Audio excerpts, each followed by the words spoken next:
একজন শিক্ষক, বয়স 50-এর বেশি, সকালে অনলাইনে স্কুলে হাজিরা দিতে হবে।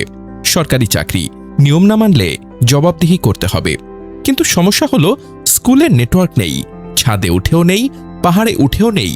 শেষ পর্যন্ত তাকে উঠতে হলো একটি আম গাছের ডালে।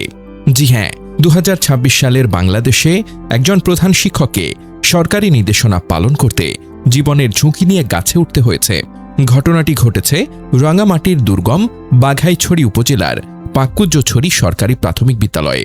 সামাজিক যোগাযোগ মাধ্যমে ছড়িয়ে পড়া একটি ছবি এখন পুরো দেশের মানুষকে নাড়িয়ে দিয়েছে। ছবিতে দেখা যায় একটি আম গাছের ডালে বসে মোবাইল হাতে অনলাইনে হাজিরা দেওয়ার চেষ্টা করছেন বিদ্যালয়ের প্রধান শিক্ষক মোহাম্মদ আবু তাহের। সরকার সম্প্রতি প্রাথমিক বিদ্যালয়ের শিক্ষকদের অনলাইনে হাজিরা নিশ্চিত করার নির্দেশনা দিয়েছে। নিয়ম অনুযায়ী সকাল 9টার মধ্যে বিদ্যালয়ে উপস্থিত হয়ে হাজিরা খাতার ছবি তুলে হোয়াটসঅ্যাপে উপজেলা শিক্ষা কর্মকর্তার কাছে পাঠাতে হবে।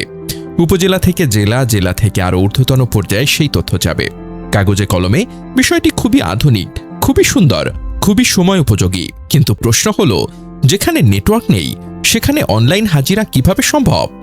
মোহাম্মদ আবু তাহেরের ভাষায়, সকালে স্কুলে এসে তিনি প্রথমে স্কুলের ছাদে উঠেছিলেন, সেখানে নেটওয়ার্ক পাননি। এরপর কয়েকশো ফুট উঁচু পাহাড়ে উঠেছেন, সেখানেও নেটওয়ার্ক পাননি।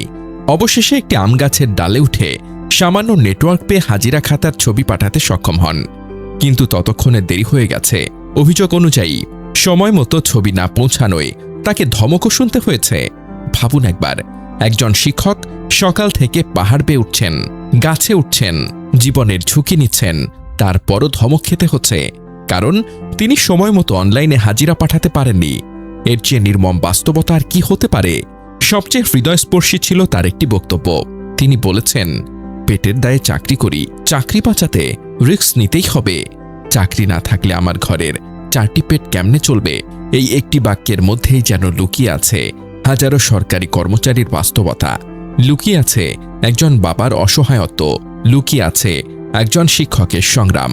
আমরা যখন শহরে বসে কয়েক সেকেন্ডের জন্য ইন্টারনেট ধীর হলে বিরক্ত হই, তখন দেশের অনেক শিক্ষক এমন জায়গায় দায়িত্ব পালন করছেন যেখানে মোবাইল নেটওয়ার্ক পর্যন্ত পৌঁছায়নি। বাঘাইছড়ি উপজেলার পাকুজ্জছড়ি সরকারি প্রাথমিক বিদ্যালয়টি 2 পাহাড়ের মাঝখানে অবস্থিত। বিদ্যালয়টি পাহাড়ের চূড়া থেকে প্রায় 300 থেকে 400 ফুট নিচে।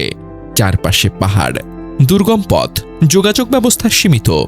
এমন বাস্তবতায় প্রতিদিন অনলাইন হাজিরা নিশ্চিত করা কতটা কঠিন তা হয়তো শহরে বসে বোঝা সম্ভব নয়।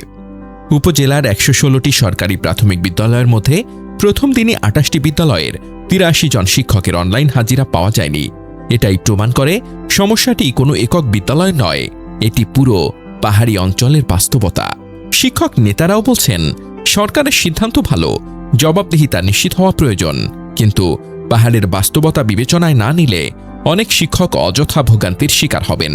প্রশ্ন হলো, যেখানে নেটওয়ার্ক নেই সেখানে অনলাইন বাধ্যতামূলক করা কতটা যৌক্তিক? যেখানে বিদ্যুৎ নিয়মিত পৌঁছায় না সেখানে প্রতিদিন ডিজিটাল রিপোর্ট চাওয়া কতটা বাস্তবসম্মত? ডিজিটাল বাংলাদেশ কিংবা স্মার্ট বাংলাদেশের স্বপ্ন অবশ্যই বাস্তবায়ন করতে হবে, কিন্তু সেই বাস্তবায়ন হতে হবে বাস্তবতাকে সঙ্গে নিয়ে। পাহাড়ের শিক্ষককে গাছে তুলে নয়, তার হাতে প্রয়োজনীয় সুযোগ সুবিধা পৌঁছে দিয়ে। কারণ একজন শিক্ষক যদি প্রতিদিন ক্লাস নেওয়ার আগে নেটওয়ার্ক খুঁজতে গাছে উঠতে বাধ্য হন, তাহলে সেটি শুধু একজন শিক্ষকের কষ্ট নয়, সেটি পুরো ব্যবস্থার একটি সতর্কবার্তা।